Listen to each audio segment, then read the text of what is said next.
afternoon, everyone, or good morning if you are on the other side of the international date line in the Pacific. My name is Gordon Peake. I am Senior Advisor on the Pacific Islands at United States Institute of Peace, and I'm delighted to be comparing this event today, this virtual event, with two people whose work I admire and respect tremendously. The topic of the talk is on the screen, which is statecraftiness, mapping power and influence in the Pacific Islands. A very timely topic, a very important topic, a very resonant topic in today's geopolitical times. I'm going to talk a little bit about what the United States Institute of Peace is, and then I'm going to hand over to my two distinguished colleagues, Professor Joanne Wallis of the University of Adelaide, a non-resident senior fellow at Brookings Institution, and Dr. Henrietta McNeill from the Department of Pacific Affairs at the Australian National University in Canberra. And I want to thank them both for doing the early shift for us this morning. It's late afternoon here, but it's very early in Australia. So who are we at USIP? We're a national, non-partisan, independent institute that was founded by Congress. We work all over the world, including in the Pacific Islands. And you can see some of the details of our Pacific Islands work on our website. We work in the field by testing ideas and developing programs, and we also conduct research and analysis. And we also are a forum for discussing really important, timely ideas in Washington, D.C. And in the 3 years that I've been at the Institute, the Pacific Islands has become ever more a central part of the discussion. Previously, maybe 10 years ago, it would have been a peripheral part of discussion on geopolitics, but is ever more at the front and center, this region of the world that makes up 1/3 of the world's mass and is supercharged in attention over the last sort of 3 to 4 years. And I was delighted to be involved in this project in a sort of supporting role. I helped deliver some podcasts for the project, but the lion's share of credit goes to Joanne, who helped conceptualize it and helped deliver it, and in many ways I think was ahead of the curve in terms of thinking about what is it, how much, there's so much work that's going on in the Pacific, but how much influence is this work generating? And Henrietta also contributed to the project in a number of ways, including writing a number of the research reports and editing a book that Joanne will be talking about momentarily. Just want to lay the table a little bit for how we're going to spend our time over the next hour. Joanne's going to speak first. She's going to share some slides from the project, a kind of tour de horizon of what we found in the project. And then Henrietta and I are going to have a conversation for about 10-15 minutes about some of the interesting ideas and themes that emerge from the slides themselves and also from the work.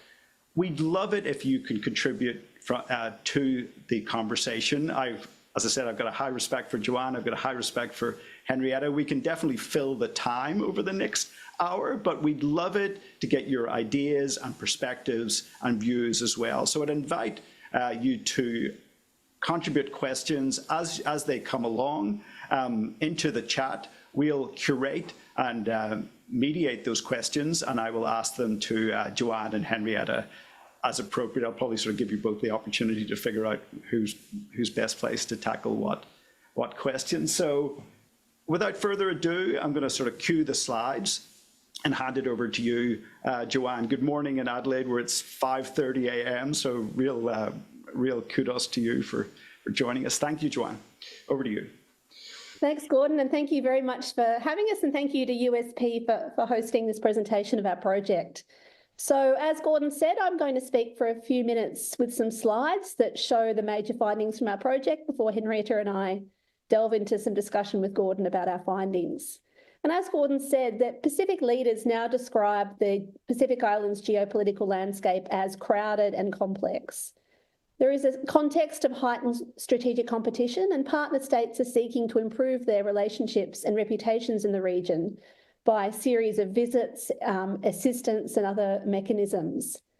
But all this urgent energy poses risks. It's been difficult to track what partner state is doing what and where they're doing it. And we've been concerned, and Henrietta and I had previously done another project on security cooperation in the region. And in that project, one of our major findings was our concern that many of the activities that partner states like the US, Australia, New Zealand and others are conducting in the Pacific might be poorly targeted, duplicative or overwhelming the absorptive capacity of Pacific Island countries. So to help address this, as Gordon said, between mid-2022, and we've just wrapped this, this is our last activity, our Statecraftiness project has created an interactive story map. The link to the story map is there on the website, on the slide, as is the link to our website, our project website, where all our findings and publications are. And I'll discuss in a moment our podcast. So basically, the story map is the major outcome from our project. It's an interactive online map that collates data on the major tools of statecraft being deployed by partner states in the region and where those tools are being deployed. It was accompanied by a podcast that features specific thinkers' reflections on being the targets of these statecraft efforts, and that was hosted by Gordon. I highly recommend turning to that. As it says on the slide, it's available on all major podcast platforms. Gordon produced 2 excellent seasons. He managed to get a huge range of different voices, both from the Pacific, but also from partner countries, about what it is like to be a statecraft actor and a statecraft target. And the fact that those 2 categories are not necessarily neat either. Often the targets turn it right back on their on the states that think that they're acting on them, and influence flows in both directions. We also produced a series of policy papers and journal articles. Again, these are linked to on our project website. And we have a book coming out on the 20th of November that I'll discuss a bit later. So in this presentation, I'm going to discuss our major findings. Unfortunately, because I didn't want to crash the internet, I've only taken screenshots from our story map, but I do suggest that you go to the story map itself to see the interactive elements. And we'll outline our recommendations about how scholars and practitioners can understand statecraft in the Pacific and the implications for the US and other partner countries' foreign and strategic policy. I will just note that this project has been supported by the Australian government through a grant by the Australian Department of Defence, but the views that we express today and in the project are ours, and they're not necessarily those of the Australian government or the Australian Department of Defence. So any assessment of the effectiveness of individual tools of statecraft needs to acknowledge that there's often no direct causal line between the deployment of a tool of statecraft and the advancement of a partner state's policy. Instead, in our project, we understand statecraft to describe actions that states take to try, they don't necessarily always succeed, to try to change 3 factors that determine the success of their foreign and strategic policy. So they try to change their external environment, the policies and behaviour of target states, actors, communities or individuals, or the beliefs, attitudes and opinions of those target states, actors, communities or individuals. The converse is also true, though. Correlation between, for example, the deployment of tools of statecraft by a partner state and a change in the policies or behaviour of Pacific Island countries does not necessarily mean that one caused the other. There is no necessarily assumed unilinear effect between the deployment of a tool of statecraft and a change in the behaviour of a Pacific Island country target state. Whether statecraft and attempts at influence are successful is ultimately determined by their receptivity of partner states in the Pacific, of Pacific Island states. The policies and behaviour we need to remember of Pacific Island countries are determined primarily by domestic political imperatives. And this is really important to keep in mind when you might see something happen in the Pacific and assume that it was caused by the influence of perhaps the US, China or Australia. Often when you delve deeper, it was actually a response to domestic issues primarily. Partner countries may have had some small role, but in many cases, they are co-opted or instrumentalised by domestic actors for their own ends. The agency of Pacific Island countries is very much what we need to keep in mind when we're seeking to understand power and influence in the Pacific. An example here is the US's defence cooperation agreement with Papua New Guinea. We need to remember that although this was probably interpreted as a success in Washington and elsewhere in the US, it remains very unpopular domestically in Papua New Guinea. There is concern that it's going to draw Papua New Guinea into the militarisation of the Pacific. We need to remember here that Papua New Guinea is a long-standing member of the non-aligned movement, something that many influential people in Papua New Guinea take seriously. And remember that the constitutionality of potential immunities granted to American personnel is likely to be the subject of a court challenge. Recalling here that about 20 years ago, a similar immunity was given to Australian police. It was successfully challenged on constitutional grounds, and the Australian police had to withdraw. A similar case here is the Australia-Vanuatu Security Agreement that was signed in late 2022. Again, that is also unpopular in Vanuatu, which is another member of the non-aligned movement. And it led ultimately and contributed to the loss of office of the Prime Minister at the time. Our second finding is that the deployment of tools of statecraft have to be analysed in relative rather than in absolute terms. And here I've got on the screen is a map of the different military presence that is in the Pacific. And it's easy to draw incorrect and at times potentially catastrophising conclusions when you look at one partner country's activities in isolation from others. But when you analyse those activities in comparison to other partner states, a more accurate picture emerges. An event that's motivated much of the recent interest in the region was the April 2018 rumour that China was seeking to establish a military base in Vanuatu. Those anxieties then escalated in April 2022 with the news that China and Solomon Islands had entered into a security agreement. There was a lot of concern and there were interpretations, despite that agreement never having been publicly released, unfortunately. There were interpretations that it might lead to a potential Chinese military presence in the region. But despite all the discussion about a potential Chinese military presence, what is often overlooked is the existing military presence of allies in the Pacific. So our story map shows that the US and France already have an extensive military presence in the Pacific and that they could scale that up quickly if needed. You just need to look at the US's activities in Guam, which continue to grow by the day and expanding now further into Palau, for example, to demonstrate that the US and France already have a very strong military presence in the Pacific. Australia also has an indirect presence through its Pacific Maritime Security Program, under which it provides patrol boats to the Pacific island countries and also provides with that Royal Australian Navy personnel who assist with the operation of those boats. Similarly, there are concerns that the China-Solomon Islands Security Agreement might have paved the way for the presence of Chinese police. And it's true that there have been very small deployments of Chinese police to Solomon Islands since the agreement. But this has been, again, we need to take into account here the relative versus absolute comparison. Our story map shows, and here I've got a screenshot of Australian policing. On the story map, you can go and see the policing presence of every partner state in the Pacific by country, and here you can see the Australian because it is the most prevalent. We are in practically every Pacific Island country providing police assistance. And when you look at that and you consider what the Chinese presence is, it's very small presence in Solomon Islands. There's also a policing agreement with Fiji that's been in place for about 13 years. You can see that it's nowhere near as broad-reaching as that's the assistance provided by Australia and also by New Zealand. And our policing presence in Australia is just going to expand with the approval of the Pacific Policing Initiative at the recent Pacific Island Forum Leaders Meeting.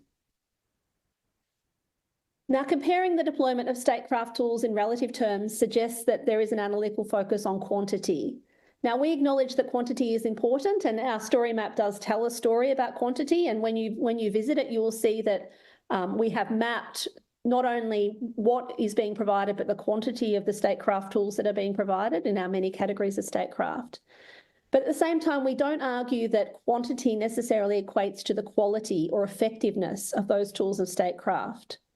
There's been an overemphasis, we argue, in our project on quantity by partner states that are keen to be seen to be doing something in response to China's activism in the Pacific.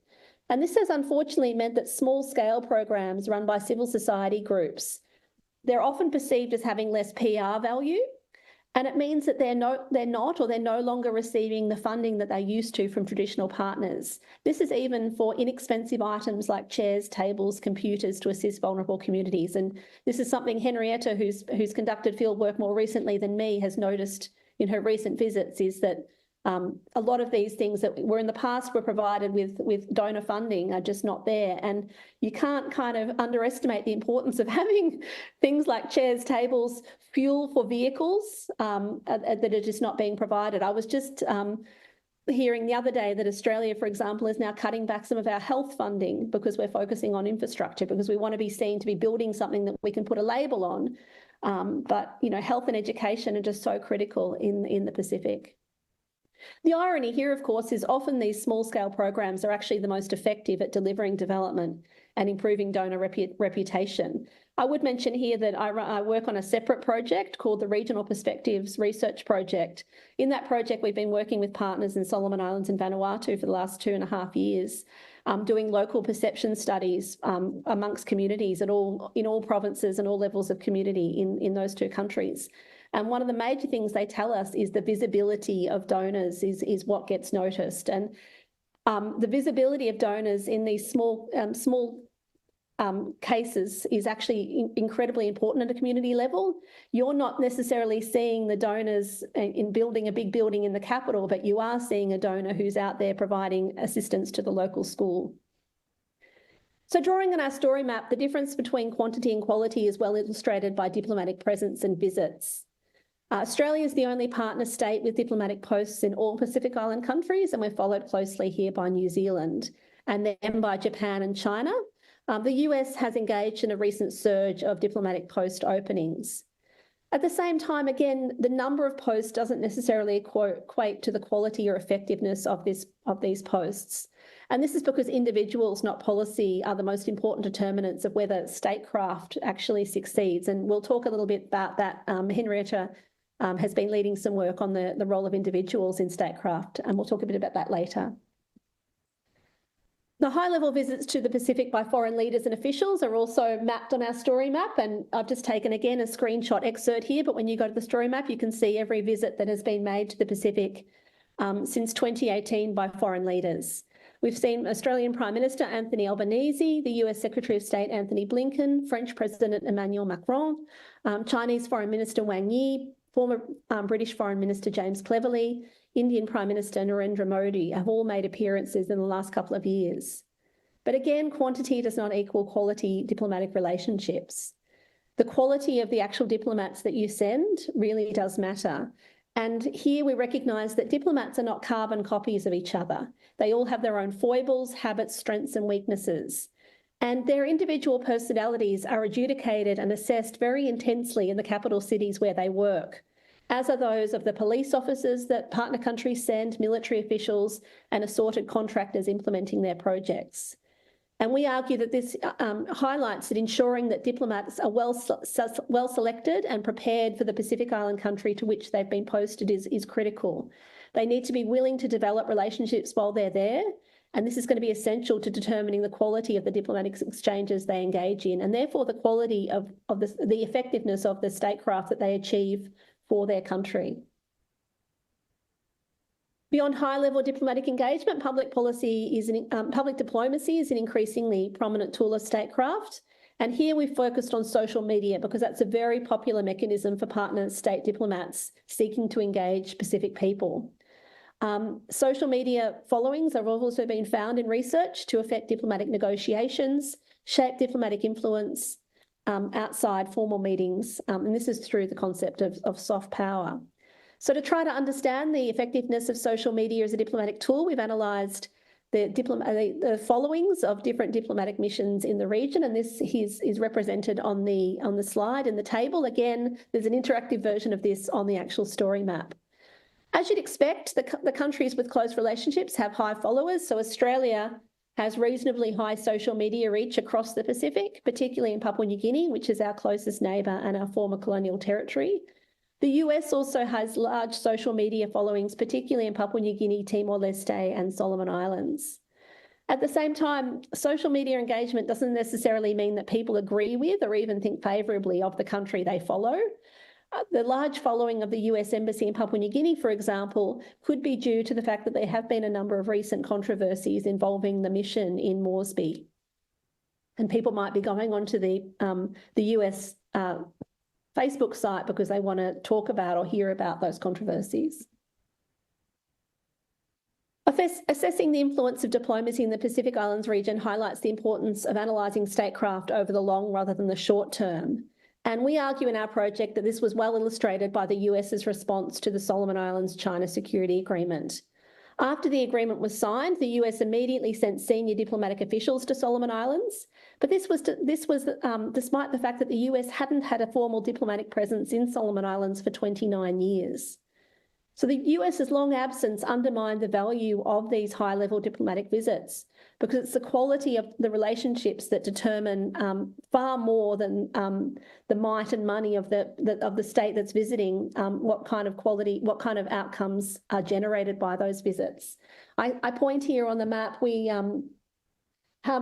with Henrietta and our colleagues in the Pacific team at the University of Adelaide, they've written a paper about how Pacific Island countries are themselves conducting statecraft. And one of their main arguments is that the quality of relationships is key, and that quality is developed over the long term. Another aspect of those quality relationships is having knowledge of the region. And this is particularly the importance of Pacific literacy in partner countries, both in the political and official sectors and in the broader public.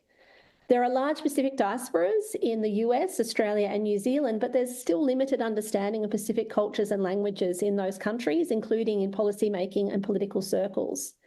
Language is critical to Pacific literacy, and it can really determine the effectiveness of diplomacy. We map on our story map the different language training that happens in partner countries, and we find that New Zealand by far and away does the most to promote Pacific languages. Several New Zealand universities have and teach a number of Pacific languages. Australia is less good in this regard. We really only teach Pacific languages at one university, the Australian National University. The situation is the same in the US. We could really only find Pacific languages taught at the University of Hawaii and the University of Guam. Here we also find that China has actually increased its language programs. Beijing Foreign Studies University teaches a range of Pacific languages, including ones that have only very few speakers in the Pacific, but you can actually find them being taught in Beijing. China's also established 7 centres dedicated to Pacific studies in universities across China. And something that we found and that our colleagues in the Pacific have reported to us is that Chinese diplomats, when they arrive, are often fluent in Pacific languages, but there are often varying levels of language ability displayed by diplomats from traditional partner states. Beyond language, understanding is also developed through the media. Australia, China, New Zealand, US and UK all broadcast state media into the region, but by far the largest presence is by Australia and New Zealand media. US is really only via Voice of America that you can access on the internet, or maybe by channels like CNN that people can get if they can afford and they have access to a subscription television service. China State Television, China Global Television Network, is also broadcast in a number of Pacific Island countries, including in some cases on state broadcasting channels. And I direct you here to look out for a project that's just about to be published by ABC, which is Australian Broadcasting International, ABC International Development. A team of Pacific experts led by my University of Adelaide colleague Priestley Hubrew has just finished reviewing the state of the media in the Pacific, and he and his team have prepared a regional report and 12 Pacific Island country reports mapping the information and media environment in the Pacific, and they will be published in the next month or so by the ABC. And that really gives you a sense of the health of the media in the region, but also the presence of partner countries' media, and it has some quite surprising results, I say, as someone who's been lucky enough to see them. Other soft power tools such as scholarships, church networks, language training and cultural exchanges are also often overlooked. And again, this is all mapped on our story map. You can see where the church partnerships are, and you can see where scholarships are being offered to Pacific Island students. And again, there's a paper that actually, again, Priestley Hubrew, my colleague at University of Adelaide, and a group of Pacific students have prepared about the effect of scholarships on as a tool of statecraft and how effective or not they are as a tool of influence over their Pacific recipients and the Pacific more broadly. One of the challenges of compiling our story map and of analysing the deployment of tools of statecraft more generally has been distinguishing between the announcement and the implementation of tools of statecraft. Partner states deploy tools of statecraft because they want to improve their reputation and relationships. So they tend to announce these things through media releases and press conferences because they want to maximise the attention that they receive. This can mean that these announcements are interpreted as being more significant than their potential outcomes, because often the announcement is not actually implemented at all or not implemented fully. This has been well illustrated by several examples in the region, and I can speak to those in the Q&A if people are interested. Another challenge we've encountered is identifying the source of tools of statecraft. And this is because it can be unclear which partner country is funding the tool of statecraft. Now, China, in this case, subcontracts out the delivery of a statecraft to state-owned enterprises. Australia, New Zealand, the US provide a lot of their assistance via private contractors, NGOs, or multilateral institutions. And this can mean that the average person in the Pacific often doesn't realise that the assistance is coming from the US or Australia. Many local level health and education programs, when they are funded, are provided by NGOs such as World Vision or Save the Children. And one Pacific colleague commented to me a few years ago, and it's really stuck with me, that it's their T-shirts people see. Australia's name isn't anywhere. And it's helped, of course, by everyone knows that World Vision has bright orange T-shirts. But it's just a reminder that we can sit in Canberra or in Wellington and think that we're spending X million dollars on a health program, but the recipients have no idea that that program is being funded by Australia. So we can't necessarily equate the dollars that are being spent with any kind of outcome in terms of being influential. Our policing assistance in Australia is increasingly provided by private contractors. And it means that when the US or Australia tots up the value of all our assistance to the region, and we assume that by quantity and relative to other partner countries that we're doing a lot, the recipients of all this statecraft are often unaware of who's providing them. It can also mean that key messages that the US, Australia, or other donors want to develop and deploy through their statecraft just gets lost because they're not being translated and relayed by the contractors that are delivering the statecraft. Another phenomenon, and I'm going to finish in a moment, is that the wrong partner state can get credit for providing a tool of statecraft. And this has really been an issue with infrastructure projects. You would have heard that there's a lot of analyses that argue that through China's Belt and Road Initiative of funding infrastructure projects, China's engaging in something called debt trap diplomacy, trying to use its loans to leverage access for strategic ends. But a lot of infrastructure projects are being built by China. This is true.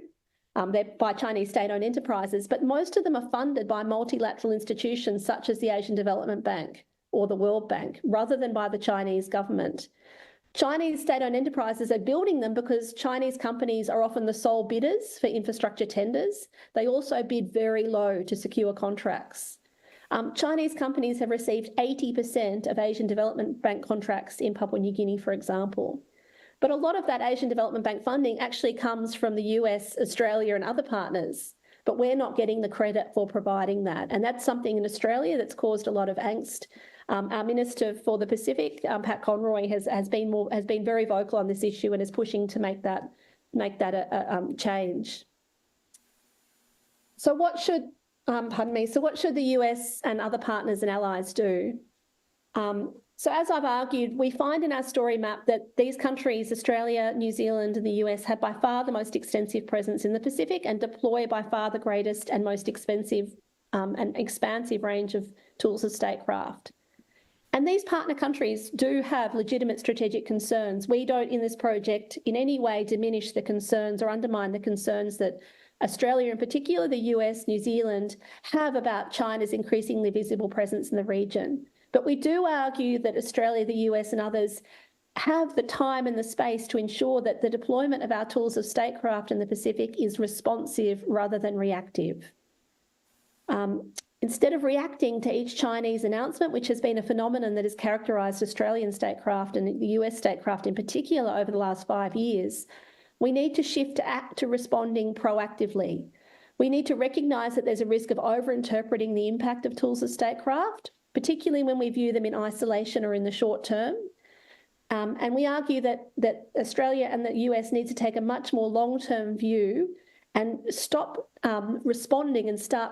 reacting and start being proactive about taking the initiative out of China's hands. And by collating the tools of statecraft being deployed by partner states, we hope that our story map offers a good place for partners to begin their responsive analysis. And I also just point here on the slide, we have a book coming out, as mentioned, on the 20th of November, in which we delve into these issues more fully. And we also have published a policy paper that's available on our project website, where we again discuss these issues more fully. Thank you. I'll hand it back over now. Sorry, I spoke too long. No problem. Thank you, Joanne. I mean, Joanne's industry puts us all to shame. She's also published a book that recently, along with a colleague, Rebecca Stratting, about Australia being surrounded by seas. And it's a really, really interesting and kind of different tilted look at sort of Australian security and Pacific security. So I commend that. I'll put it on the USIP bookshelf that we have behind me back there. Thank you, Joanne. That was just so much kind of food for thought in it. I mean, I was thinking as you were talking about this concept, of the signal and the noise. There's so much noise about statecraft presently and about initiatives, and it's impossible to keep track of everything that seems to be happening. And I think this project does a really good job of trying to have a clear signal that goes through everything. And I really commend everyone to take a look at the story map that Joanne referenced in her remarks. We could all get lost in maps, and I've found myself getting lost in this map in the most healthy and good way, because you can see all the things that are going on, and you get to see trends. Like, I didn't really realize until looking at the map that Australia had a presence in each Pacific Island nation, New Zealand second. There's a great map of the Pacific Island Forum countries, but also all the countries that are dialogue partners and have various affiliations to the Pacific, everywhere from Norway to Chile. So it's a tremendous resource. And I think you could spend, just like looking at a good atlas, spending a lot of time on it. So we've got some terrific questions that we've seen come in on the chat from a couple from a person called Elise, who we don't know the details of. But thank you, Elise. These are great questions that we're going to send to our colleagues. But I wonder if I can begin, maybe, Joanne or Henrietta, choose which one of you would like to go first. Is, noting that you say that it's hard to come up with a unilinear story of, cause and effect. But noting that, that I'm sitting talking to you in Washington, D.C., a place that is re-engaging with the Pacific, beginning under the Trump administration. My Secretary of State Pompeo was a Secretary of State that visited the freely associated states. President Trump had Pacific Island leaders from 3 of the freely associated states in the White House. Then President Biden had 2 meetings with Pacific Island leaders in Washington, D.C. over the last few years. I'd love to get your assessment, noting that it's hard, that the danger of a single answer and a simple answer, of how U.S. statecraft is faring in the Pacific. As we know from your story map, the U.S. had a presence in large parts of the Pacific, a military presence, a diplomatic presence over the years, but it's kind of ramping up in terms of new embassies that are being opened. One opened recently in Honiara after being closed for 29 years, maybe a little bit more. One opened recently in Port Vila in Vanuatu. We'd love to get your just assessment of where we are as we kind of close off 2024. Henrietta, do you want to begin? Because I've spoken. No, you go. No, it's fine. You go. Okay. Look, the US, yeah, I mean, it's funny. I've done some other work, and there's a paper I published with my colleague Maya Makoro late last year. And in that paper, we argue that in many ways, what's happened in the last few years has not been the influence of Pacific Island countries, it's been the influence of Pacific Island countries over the donors. And you can really see that in the case of the US. We had those 2 US Pacific Island country summits at the White House, convened by President Biden, which was just unheard of. It was hard to imagine that something similar could have happened even a decade ago. So yeah, in many ways, the influence has actually been on partner countries to lift their game, and the US has definitely tried to do that. But the US has really done well on announcement, but very lax in implementation, and that has been noticed in the Pacific. And for example, I mentioned those summits. At the first summit in September 2022, there was a whole raft of new announcements. I think it totted up to about $800 million US in total. Very few of those have actually been approved by Congress and therefore implemented. And that's noticed in the Pacific. It's great to make the promise, but you do actually have to deliver. And in 2023, when the second summit was held, the then, at the time, Solomon Islands Prime Minister, Manasseh Sogavare, declined to attend the second summit. Now, a lot was made of that about, a lot of accusations of Somare being China's man in the Pacific. And so forth, and it was assumed that China had influenced him not to go. But Somare did quite justifiably, you could argue, point out that, well, what's the point? We went the first time, they made a bunch of announcements, and then they didn't deliver. Why would I go again? When we still haven't had implementation of the first lot of announcements. Now, whatever his reasons for attending were, it wasn't an unjustifiable argument for Sogavare to make. So, it's great that the US is more present. Yes, there are diplomatic missions now, but they are very, very small. Yes, we do see Kurt Campbell in much evidence at the Pacific Island Leaders meeting, but again, the implementation is what matters. And I mentioned that other project that I work on called the Regional Perspectives Research Project. That's another project funded by the Australian Department of Defence. Again, though, entirely our work, not theirs. And again, one of the things that we've spoken to communities about in that project is what partner countries do you look to for assistance? And I don't think that of the many hundreds, and I'm talking 700 plus interviews and focus groups that we conducted for that project so far, I don't think the US has been mentioned once. It just has no real presence on an in-the-ground basis. Now, that would be different if we were doing that research in Palau or Marshall Islands or one of the freely associated states, I'm sure. But in the southern part of the Pacific, the US just has no real day-to-day presence in the lives of the average person. And I think that if the US is serious about the Pacific, that's something that needs to change. Great. We'll have to get you back to talk about that project at some course. So we've got some questions, and thank you to everyone in the audience who's put questions in. Sometimes the hardest thing in being the compere here is when you don't get questions. But we've got a terrific two questions from. And I ask you, Henrietta, the first question is posed by a person whose name is Elise, and I'll read the question out, which is: security cooperation is sometimes seen as militarizing the region as a whole. Do you think Pacific Island countries can benefit from it, or is it only endangering the ocean of peace? And I guess that's sort of within the context of the militarization, the military basing that Joanne referenced in the talk, but also something that emerged in the Pacific Island Forum last week of something called the Pacific Policing Initiative, where the Pacific leaders endorsed a concept that will be funded by Australia for a training kind of hub in Brisbane, training hubs in the region, a standby deployable force that's able to move at the drop of a hat to deal with catastrophes. Clearly there is a militarizing, a securitizing of the region. To come back to Elise's question, do you think Pacific Island countries can benefit from it, or is it actually endangering the ocean of peace, as she so evocatively calls it? Yeah, thanks, Gordon, and thanks to you and USIP for having me.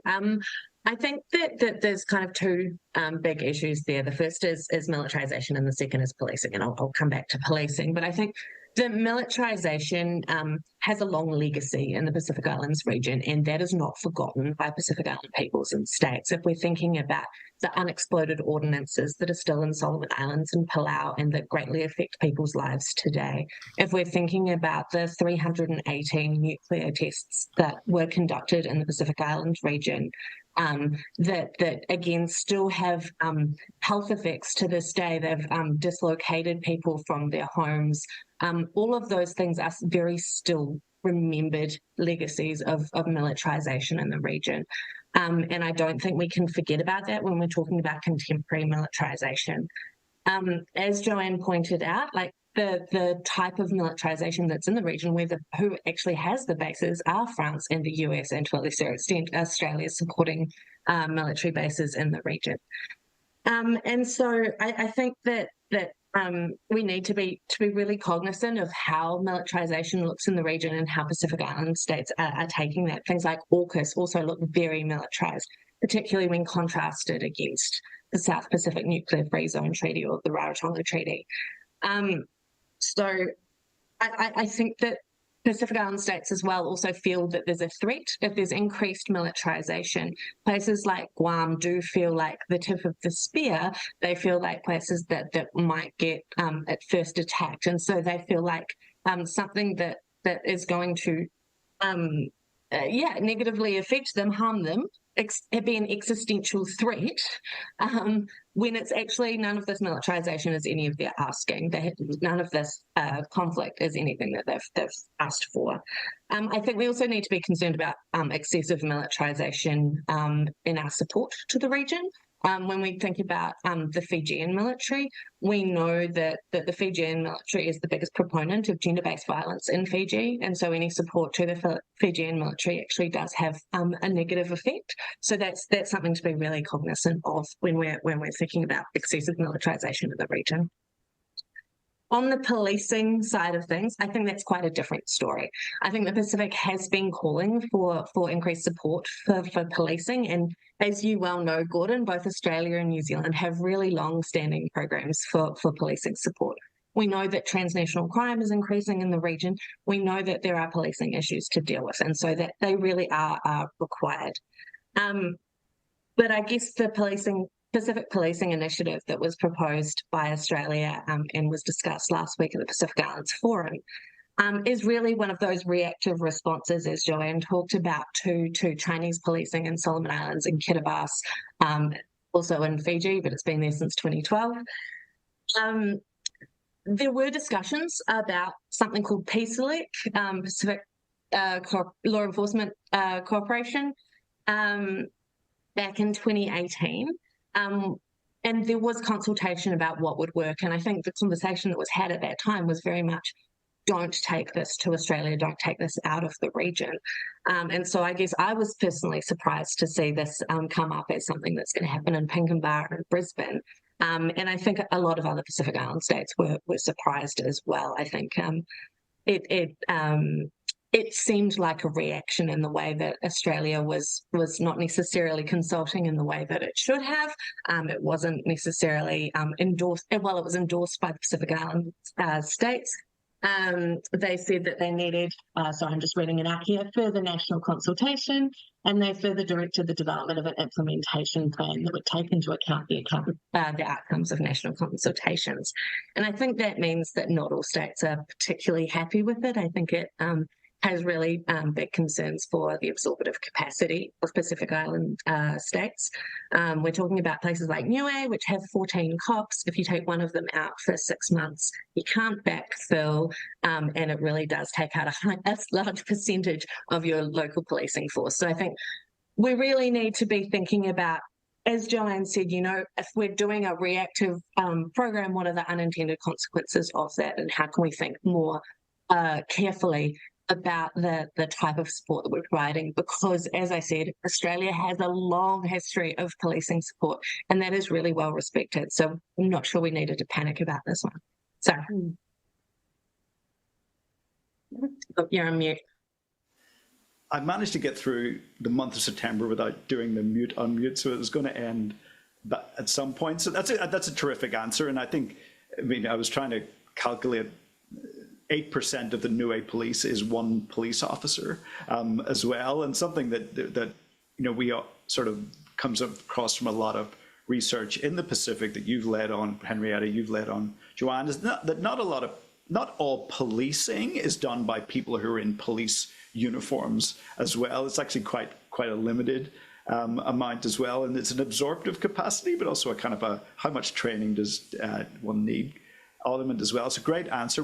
Thank you to Jonah Bach and David Treacher, who've come up with some good questions as well. I'm going to ask Jonah's question first, and as usual, happy to one of you can elect which one to answer this. So Jonah asks, aside from not wanting to get caught in a geopolitical tug of war between the US and its partners and China, what other interest areas are the PIC Pacific Island countries not aligned with the US? Like, what are the areas they're not aligned with? I mean, you mentioned nuclear legacy issues, something my colleague Camilla Poli has written a lot about in issues being a kind of litmus test on the kind of US-Pacific relationships. But Joanne, Henrietta, the floor is yours as to who would like to answer this question with Jonah about what other interest areas are Pacific Island countries not aligned with the US. Then we'll take David's question. Okay, I'll start, but Henrietta might want to add something because she was a Fulbright scholar in the US not long ago, so she's probably got thoughts from what she heard during her time, particularly in Hawaii. Look, as you mentioned, the nuclear legacy continues to be an issue, and the difficulty that we've seen, particularly in Marshall Islands, and that that really held up the COFA negotiations in Marshall Islands, the unresolved issue of compensation and remediation for the nuclear testing in Marshall Islands. Continues to be an issue. So yes, the nuclear issue is huge, and I think people often forget how much lived experience that the Pacific has of actually what it's like to have a nuclear weapon go off in your backyard, and that those memories are still very fresh. So as Henrietta rightly mentioned, things like the initiatives like the AUKUS announcement, although they are for nuclear-powered submarines, and the submarines, the nuclear reactor will be hermetically sealed and not able to be opened theoretically. Just the idea that more nuclear-powered and nuclear technologies is going to be traversing the region is causing great angst. We also need to remember that the US is still a colonial power in the Pacific, and that is a source of tension. Particularly, there's great work coming out of Guam by our friend Ken Cooper, who's a professor at the University of Guam, has published an array of excellent work on this, and the concerns that the Chamorro people have about where Guam is being positioned in future military planning, about any kind of conflict that may occur with China. That I think they described Guam as the tip of the spear for the US's response to China, particularly over a Taiwan contingency. And the fact that the Chamorro people have been displaced from their land, the huge amount of land that is owned in Guam by the US military, and the environmental consequences that has had. There's less issue. American Samoa has less issues with militarization because American Samoa is further from the front lines of any potential conflict. But again, American Samoa is another US colony, and it's not politically correct these days. The US and others don't like to describe them as colonies; they like to describe them as territories. But they are still colonies, and that does have an impact. That is noticed by other Pacific Island countries that the US is denying their fellow islanders self-determination, and there's been concern about what the US might, how the US might use those two territories. For example, in the Pacific Islands Forum, they're both seeking associate membership of the Pacific Islands Forum, and there has been disquiet amongst other Pacific Island countries about, well, what will that mean? Is that just sort of letting the US in through the back door as a member of the forum, and are we then going to have the US throwing its weight around in the forum, which has been such a vital avenue for the Pacific collective diplomacy over the last,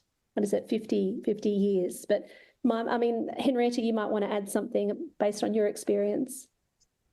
Yeah, I guess I wanted to add two things. The first is absolutely about your point about independence and the areas that are seeking independence. And we know that there are a number of places in the Pacific that are seeking self-determination. And I think that US alignment with other countries can affect that. So we noticed that at the moment there's not a lot of discussion around what's happening in New Caledonia with the riots where Kanaki are seeking independence.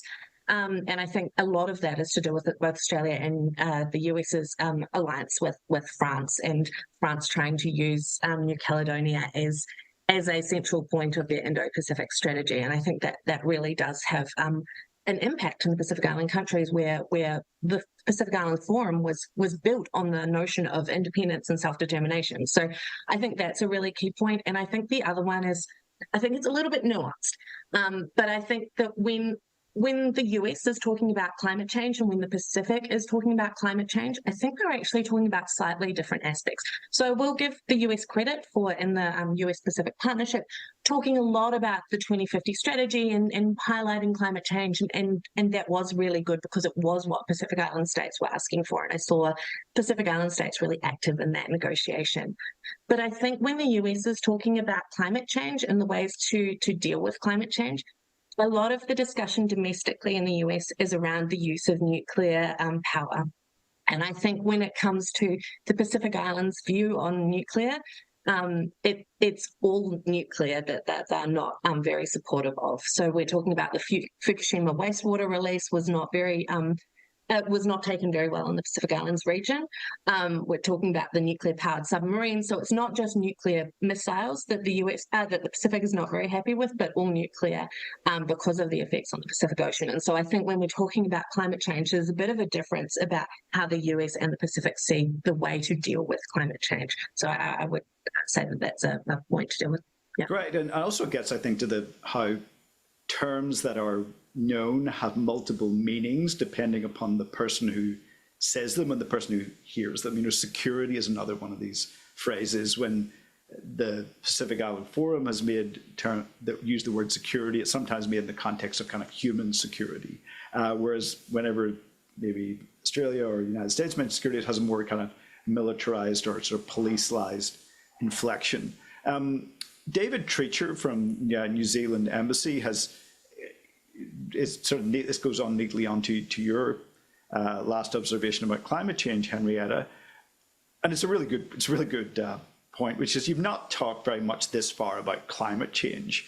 To what extent do you consider partners' policies on climate change to affect their statecraft in Pacific Island countries? So how much is what they're doing at home impacting abroad or in the Pacific?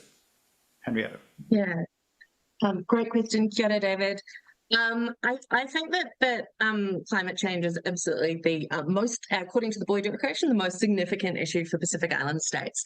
And so in this current geopolitical climate, there is no way that that any statecraft partner can talk to the Pacific Island states without discussing climate change.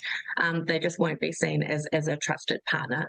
But I think it goes a lot back to what Joanne was saying about announcements and deliverables and about having that integrity to actually deliver on what you say you're going to do. And so I think we saw a little bit of distrust, I think, of Australia after years and years of almost denying climate change and refusing to have climate change discussed, particularly at the 2019 Pacific Islands Forum under the Small Island States Tuvalu Declaration, which never got through because there was no consensus at the Pacific Islands Forum because Australia stopped it. And so there was a lot of distrust for a long time about Australia and climate change.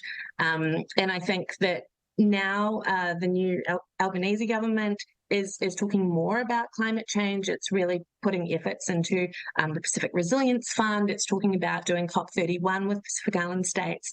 I think there's still a little bit of hesitancy by Pacific Island states as to, is Australia actually going to go through with this? Are they actually going to do it in a way that is supportive of Pacific Island states? Because I think Pacific Island states still see that Australia is still developing new coal and gas plants, and that really is going against, that is their domestic policy going against what they're saying in their foreign policy about agreeing with Pacific Island states and supporting their greatest existential threats. So I think that's probably what I would say is about how climate change affects statecraft in Pacific Island countries. I think there's a lot of hesitancy from Pacific Island states around our statecraft partners doing what they say they're going to do.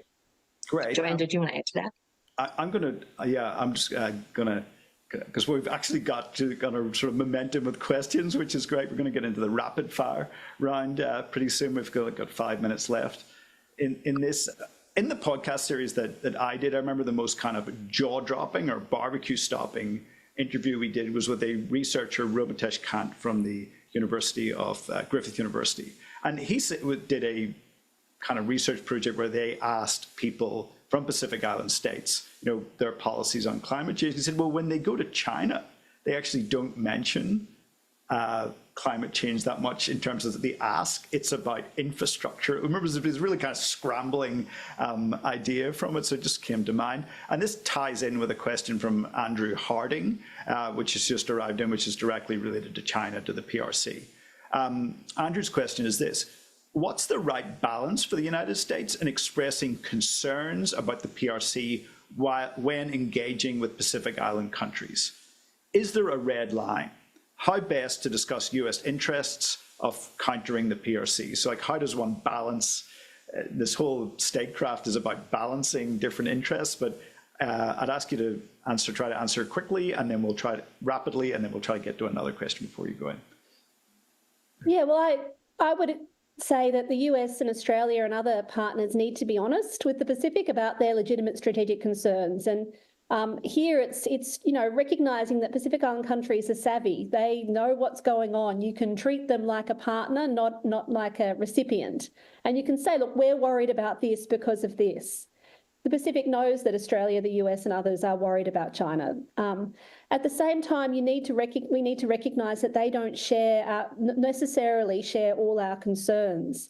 And you could see this. I mean, the most obvious example of this that just rolled off in the last week is, as Henrietta mentioned, at the Forum Leaders meeting last week, well, the week before last, sorry, there was the big announcement of the Pacific Policing Initiative that Australia is going to fund for $400 million initially over 5 years. Now, Australia would have seen that as a fantastic win. You know, we're going to counter Chinese policing efforts in the Pacific. And then yesterday there was the China-Pacific Islands Policing Cooperation symposium. I can't remember what exactly it was called, over in China, and a whole array of Pacific police officials were there. You know, the Pacific is showing us that they are not willing to be forced to choose sides between the US and its partners in Australia on the one side and China on the other. And, you know, it's a really neat demonstration about how hard it is to win at statecraft if winning is acquiring all the influence at the expense of China in the Pacific. So yes, we should speak to the Pacific like the grown-ups that they are about our concerns, but we need to recognise that they don't necessarily share them. They do in some respects, but in others they see it as an opportunity, quite justifiably, to access a range of assistance from partners who haven't been as interested in the region possibly ever as they are now. Makes you wonder if there's any police officers doing any policing in the Pacific, if they're either off in China or they were in Tonga, the Pacific Islands Chief of Police, or they're going to Brisbane or one of these regional hubs.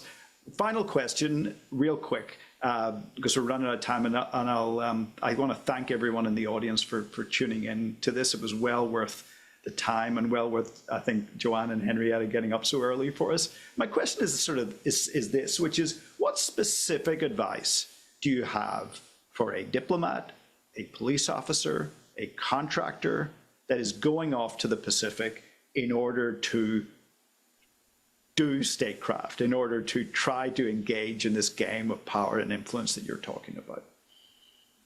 30 seconds. Listen, say yes to everything, and advance those relationships and connections by being your genuine self. Learn the history before you go. Learn the history of the country that you're going to, but also your country and how it's engaged with that country. Humility is absolutely valued. Relationships are the most important thing to have.